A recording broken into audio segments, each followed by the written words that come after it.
Go Yard.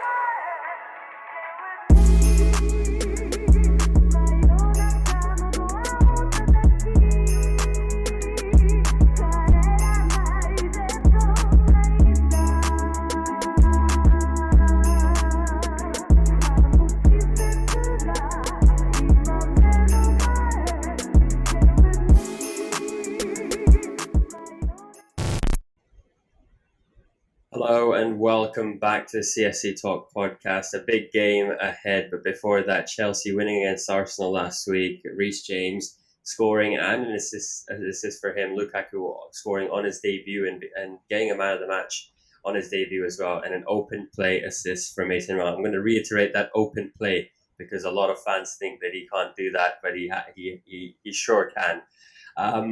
A lot to talk about actually today. Chelsea players sweeping the UEFA awards and then the UCL draw as well. Hopefully not the hardest of draws. But we're playing Liverpool to battle out for the top spot after game week 3. It could end as a draw, but at the end of the day, that's not what we want to see as fans. Joining us tonight, Dan Hill, all the way from the Chelsea Social. An incredible writer, an incredible personality on Twitter. I'm going to say that off the bat. One of the kindest people on Twitter I've ever met. Welcome to the episode. How are you feeling, Dan? How has it been seeing Chelsea on such a high the last few weeks? I feel pretty good after that introduction. That was very flattering. I'm not used to that, so thank you so much. But yeah, I'm feeling really good. I mean, I think it's been a positive transfer window, and we've got Romelu Lukaku, so that's a big check in our favor, and someone that we've needed. That focal point up top. So I feel pretty good. The win against Arsenal was a good confidence boost against a big team. So hopefully we can carry this momentum into this weekend.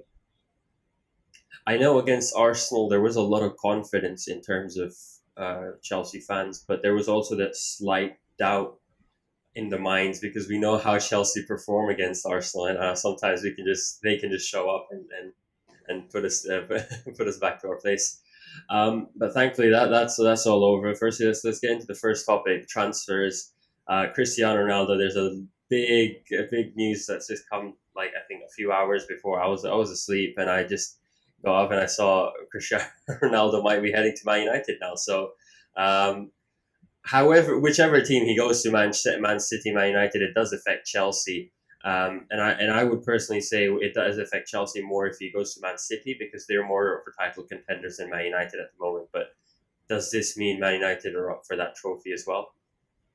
If he goes there, certainly. I think certainly. I think yeah. Man United, from my perspective, I think they've lacked two key. They lack in two key areas still as a focal number 9. I like Mason Greenwood, but I don't think he's a bona fide number 9 yet. Number 9 and defensive midfielder. So I don't think they'll manage to address the defensive midfield issue before the end of the transfer window. But Ronaldo, I think, probably one of the top 5, top 10 best players of all time. So I think he would strengthen anyone.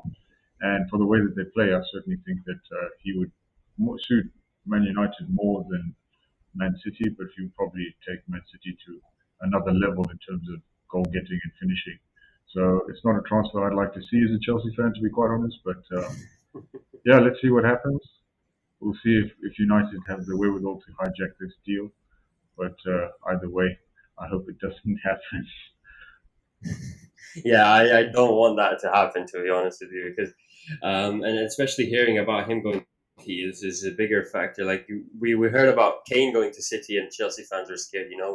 That's the one piece that they're missing, striker. And then there's someone like Ronaldo combined with De Bruyne and Sterling, and Mahrez. It's just dangerous. It's just very dangerous. But in terms of Chelsea's transfers, a really good week actually. Bakayoko to AC Milan for a 2-year loan with an option to buy for 20 million.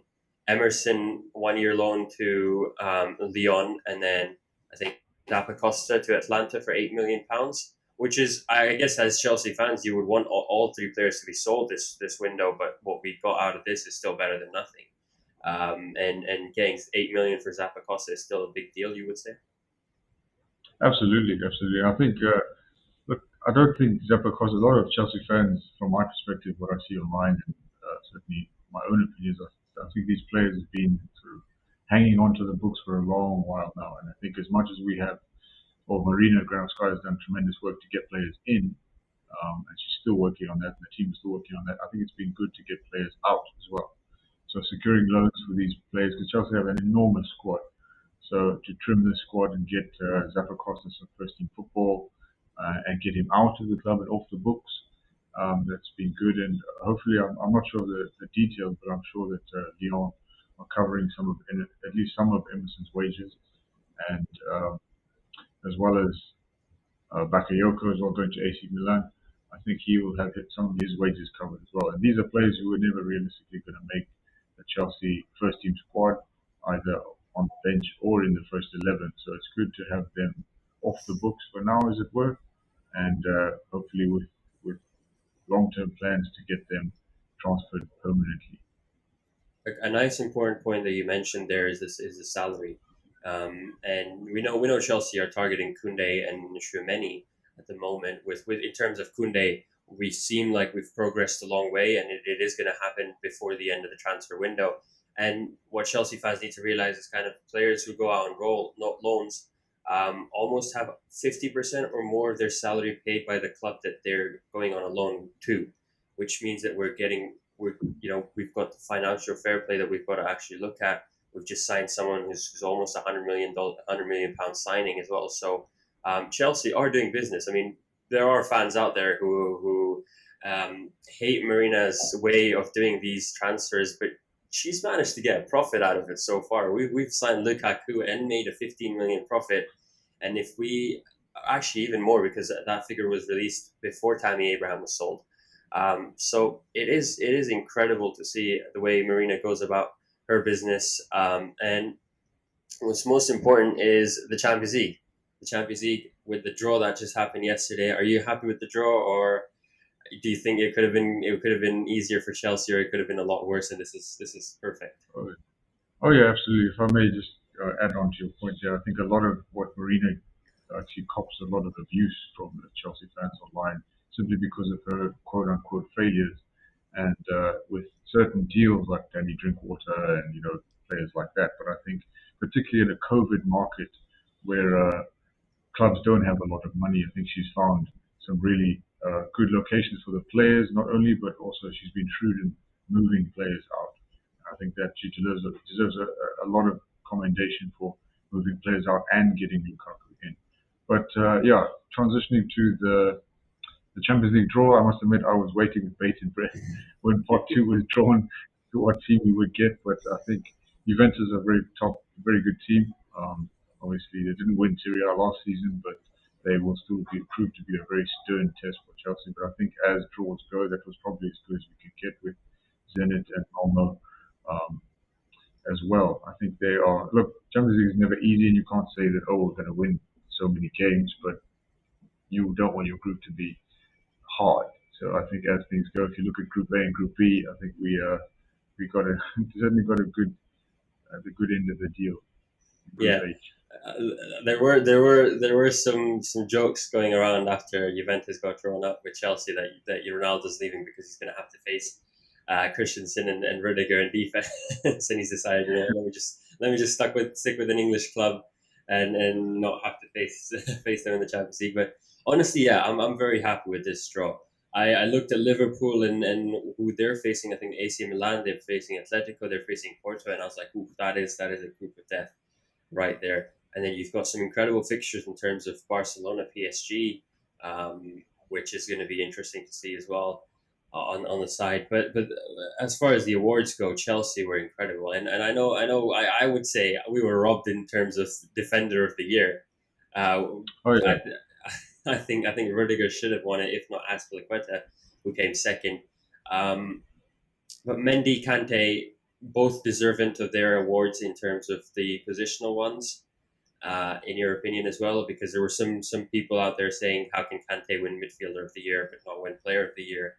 Um, Yeah, I mean, to go back to the point about Ruben Diaz winning, I think he had an incredible Premier League season, and I don't know, like genuinely, I don't know what the criteria is for these awards. I think that I was hearing and reading that there were differences in the criteria for um, the player awards, like goalkeeper, defender, and the overall player of the year. So I think that's potentially a reason why there's a discrepancy between Jorginho winning the player of the year and Kante winning midfielder of the year.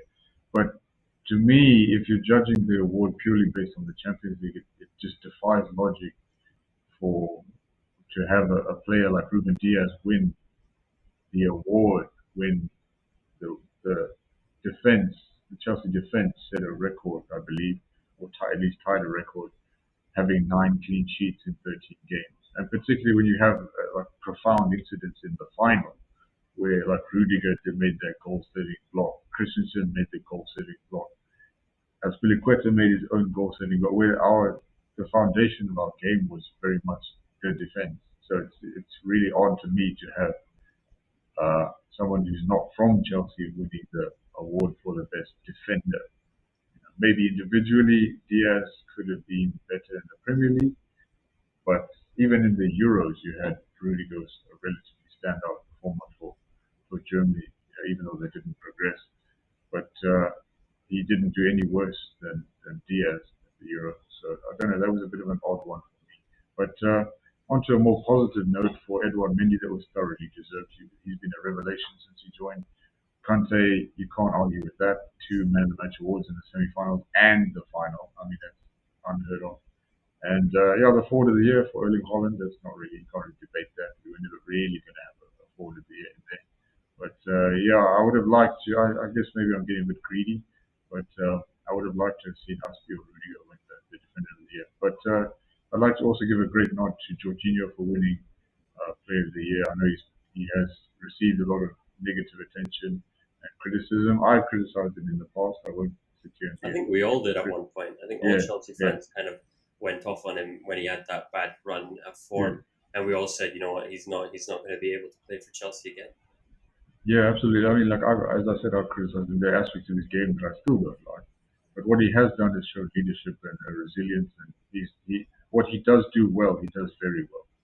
And it's very difficult, I think, to argue against him winning it. People will obviously have their opinions, but I think for what he did, what he won, and the roles he played for both Chelsea and Italy, he was undoubtedly one of the most important players for both. So he's not, in my opinion, undeserving of the award. Perhaps you could make a stronger case for Kante in the Champions League, and you could make a stronger case for someone like maybe Locatelli or Spinazzola or even Verratti latterly in the Euros. But overall, if you spread across both teams, you could say Jorginho was one of the standouts. I think the famous graphic that's been going around is the one from Sky Sports, which is showing I think the stats of Jorginho's stats in the Champions League and the Jorginho stats in the Euros. And if you look at that, he's just first on every single list, almost every single list. If not, then he's equal second on every list. So I think he's fully deserving. I think just looking at him is so inspirational to see where he was and to where he's come so far and then become player of the year and be such an important aspect for Chelsea. Without Kante and Jorginho, we're so lucky to have these 2 defenders. Our team doesn't function.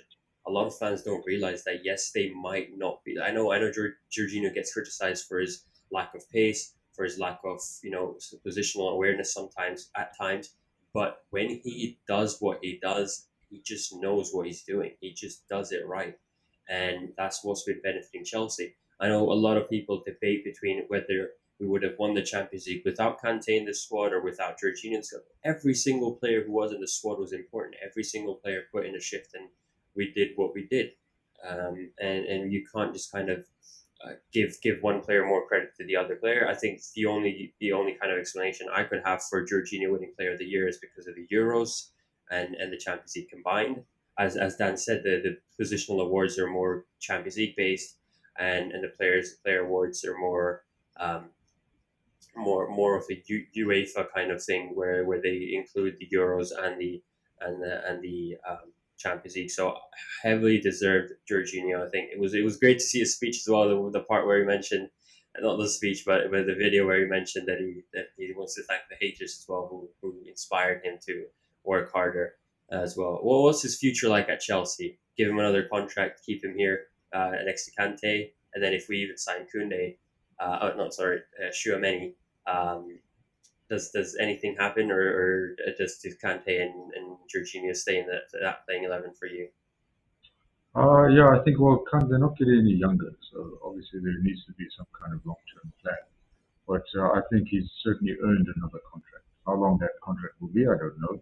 It's not really up to me. But if he, I mean, what I take from it is the opinion of coaches who coach him.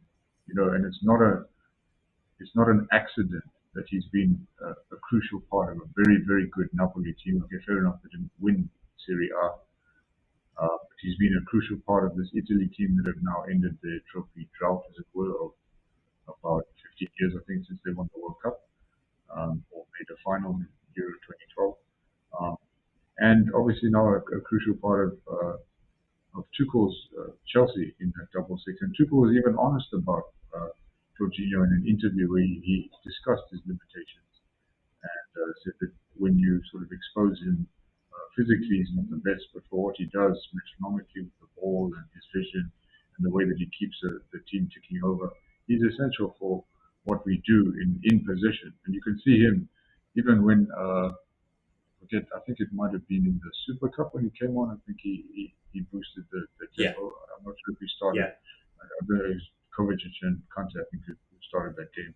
And when it was 1-0, he sort of calmed things down. He changed the tempo, and he does that. And he's had very standout performances. His ability to hold the ball and to move the ball and to direct proceedings. He's very, very good at what he does. And it's just unfortunate that he doesn't have the physical prowess of a sort of an archetypal number six. If he did, I don't think there would be any questions as to his brilliance in midfield.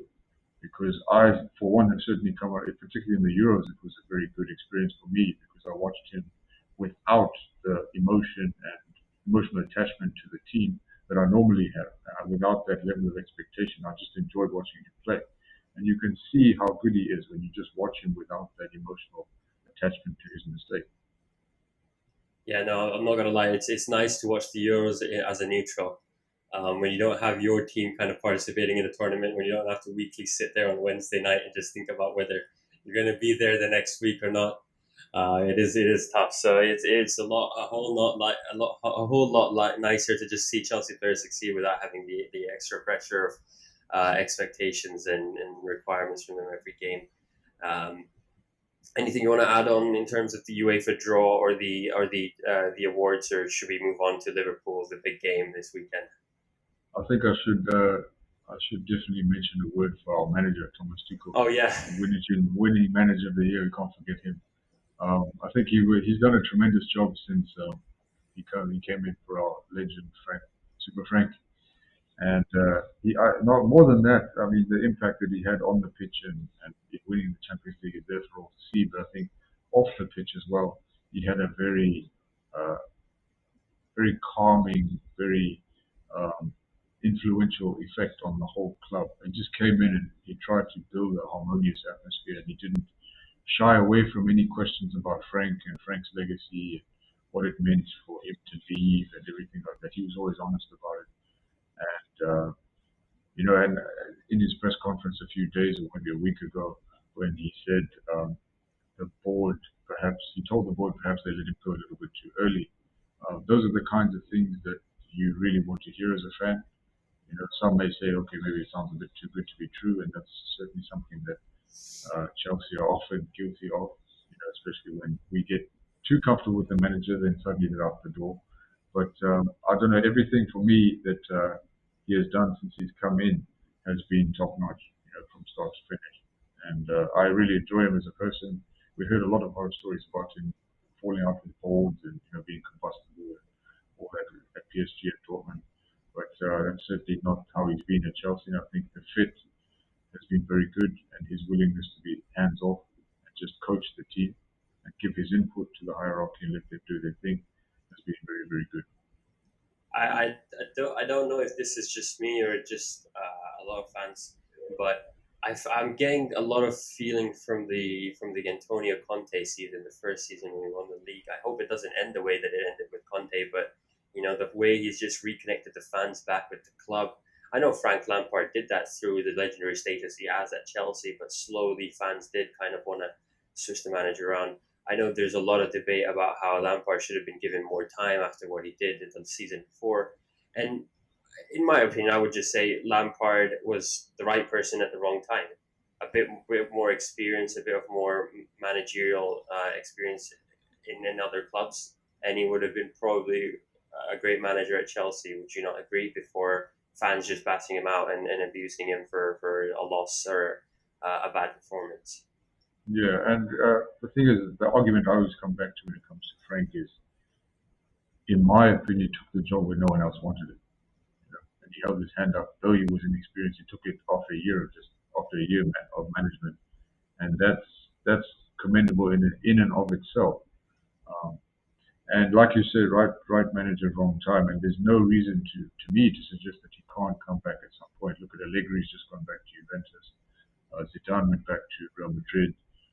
Not to say that Frank is of that caliber yet, but there's no reason to rule out the fact that he could come back. And even in his conversations and the work that he did, I think for the Euros, I forget which TV channel it was, it might have been ITV.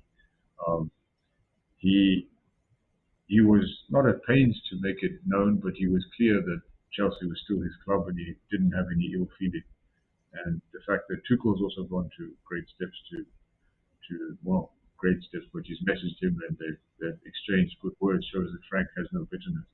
And perhaps he was upset, obviously, naturally, when he left, because it's his club, it means a lot to him. But certainly to me, there seems to be nothing to rule out him coming back. I just genuinely wonder where his next job will be, given that Premier League jobs are all filled at the moment. But I hope his next step in his career is at a good club that allows him to grow and gain coaching experience, so that one day he can hopefully come back. Yeah, I completely agree. But the next big topic in hand is Chelsea and Liverpool. And you can't smile and get excited. You can't just get excited for that game. Lukaku versus Van Dyke finally happening. The debate has been going on between fans for a long time. Whether Lukaku will succeed or not. I know in previous meetings, the two players, or at least Lukaku, hasn't had the best of times. However, this is under Thomas Tuchel now. This is a fresh start for Lukaku. Um, your thoughts on what's going to happen on Saturday afternoon? This is the big tussle, isn't it? This is the benchmark for Romelu Lukaku.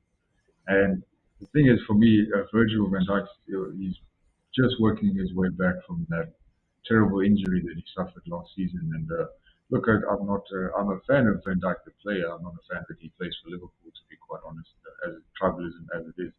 But I think he's a superb player, and this will be the real test for Lukaku, because as you saw against Arsenal, with Pablo Mari and Rob Holding, when centre backs are smaller than him and slower than him, he really eats them for breakfast. But Van Dijk is as big as him and as quick as him. So I wouldn't be surprised to see Lukaku target the other centre back instead of Van Dijk. But the problem is Van Dijk has got such terrific recovery pace that even if he gets the best of another centre back, that Van Dijk will probably be there to cover. But I think it's been billed as Lukaku versus Van Dijk, and we're all hoping as Chelsea fans that he gets the better of Van Dijk. But for me, that's probably not necessarily what needs to happen for Chelsea to win the game, because Lukaku, as long as he occupies Van Dijk and takes him essentially out of the game, then I think, to me, that means that we can potentially, with the other players that we have, like Mason Mount, Kai Havertz, maybe Ben Chilwell, Marcus Alonso, the left wing back, Reece James on the right, we could potentially exploit whatever space is left by Lukaku occupying that. Because I think when you play Liverpool, you play Virgil van Dijk, it's very difficult to dominate him. But as long as you can occupy him and get him away from the ball and open up a little bit of space, I think that is potentially the way to go. I don't know if you will agree on me with this, but because of how high Liverpool, of how high a line Liverpool play, that we could actually even make use of Timo Werner, who's got that pace. Lukaku could be used up to hold up defenders, to hold up that ball, and then for Werner to make those runs, or maybe even when Werner's making those runs, we know how great he is off the ball. Would that be something Chelsea would be looking to do? Maybe bring him back in the team. So I know on the sheet I've written, is it Lukaku versus Werner who starts, or is it Lukaku and Werner at the same time, and then you play one off the other, and you use both of them? Yeah, I'd love to see almost a controlled view or copy paste of the inter formation with Lautaro and Lukaku, who did a lot of damage.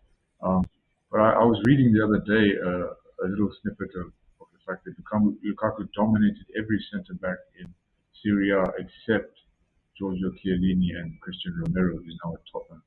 And I think both defenders. I haven't seen too much of Christian Romero, but I know Chiellini is very wily and very wise. He's not physically imposing, but he's a very clever defender. So I would love to see Werner play next to Lukaku. I think that would be a rather clever formation change to by Tuchel to make, because it would certainly throw up a lot of uncertainty to the Liverpool backline. You've got one big, strong, powerful, quick forward, and then you've got one lightning quick forward that you have to think about. But I think for Timo Werner, if he does get the chance, this is the time. It's got to be. He's got to. I know it's shame. It's pressure on him. He had pressure last season, but I think opportunities this season will be a little bit more limited for him because he's got so much talent to compete with. But if he does start, I will back him. But I think he needs to deliver. And if he can deliver in a big game against Liverpool and hit the winner or something like that, that would be a huge benefit for his self-esteem and his confidence.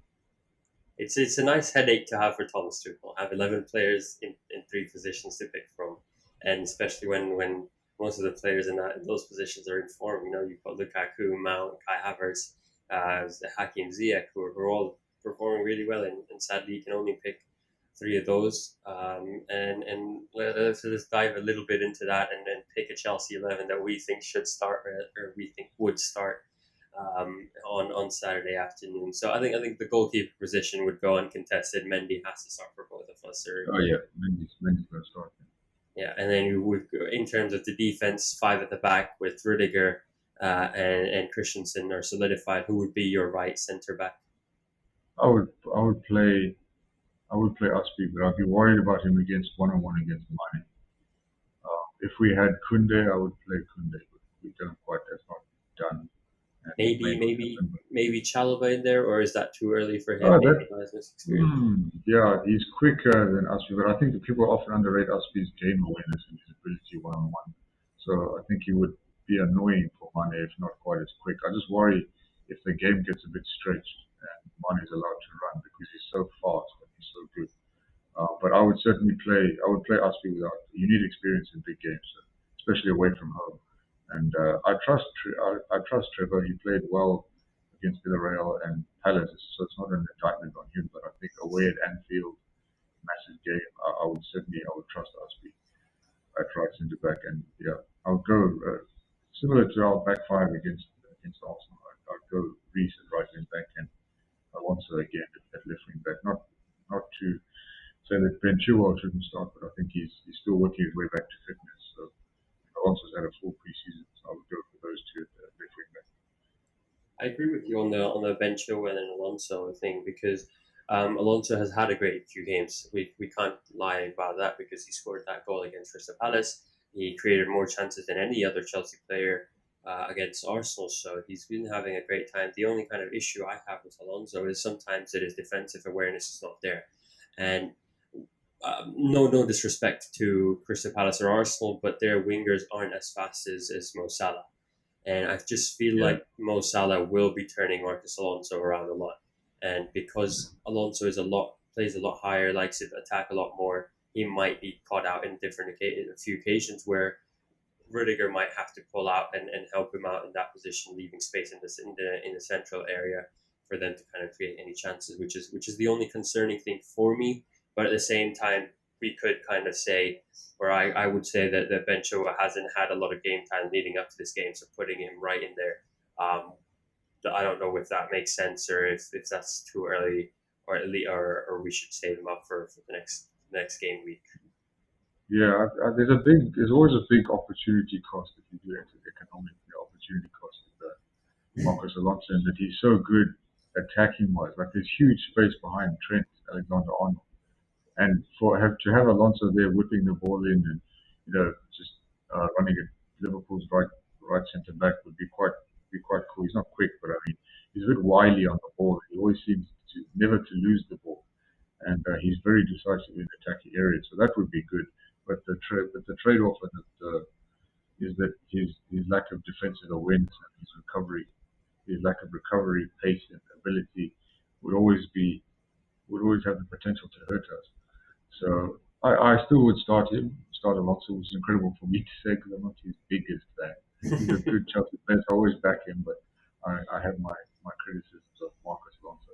Um, but yeah, I would start him. He's fitter than Joe at the moment. He's in form, so he's always dangerous from a free kick as well. So you never know. We could maybe get a free kick that he could pop into the top corner again. So yeah, I would give him the game. So, I agree. I would still start Alonso, even though his defensive capabilities aren't the best at the moment. But right wing back is, I think, this is a very easy position as well in terms of Reece James starting, or do you want to give Callum yeah, Hudson? no, I think Reece James. Yeah. Callum, I like Callum for his directness and the attacking nous that he brings to the right wing back role. But what I don't like is his defensive ability in that role. He's not a defender, so that's not a surprise. Not a criticism of Callum. I just don't think he's a right wing back.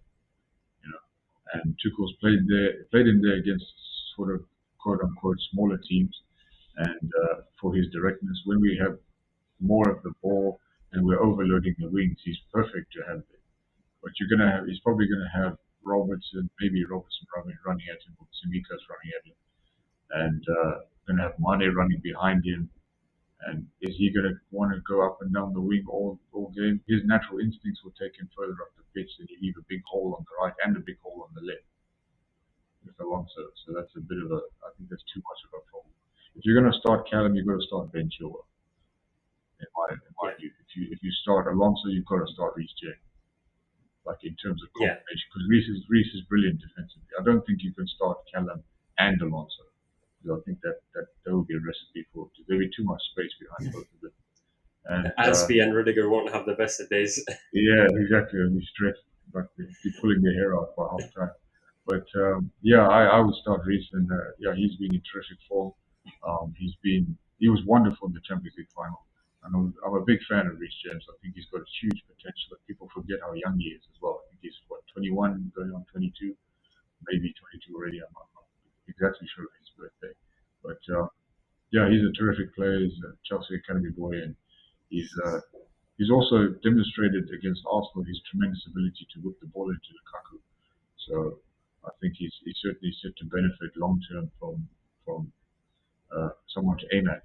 So yeah, he's also a very good attacking weapon, so as well as a very defensively sound player. So and he's also shown the capacity to rotate with Aspi at right centre back. So if Aspi is being overrun by Mane, there's an easy switch there if necessary. So I think there are huge benefits to starting Reece over anyone else. So that's a bit of a no-brainer. Hey guys, I just want to apologize. From here on, the audio gets really choppy, so we decided to remove that part of the episode. However, I didn't want to delete the whole episode and take up Dan's time and not upload anything. We still had a great discussion before this point, and even after this point. So I have uploaded that part. We do apologize for that, and I will be sure to bring on Dan hopefully sometime tomorrow for the Liverpool review, or whenever he's available next again to have a proper chat. I just want to apologize to the viewers as well as Dan himself for taking up his time and not uploading the full podcast.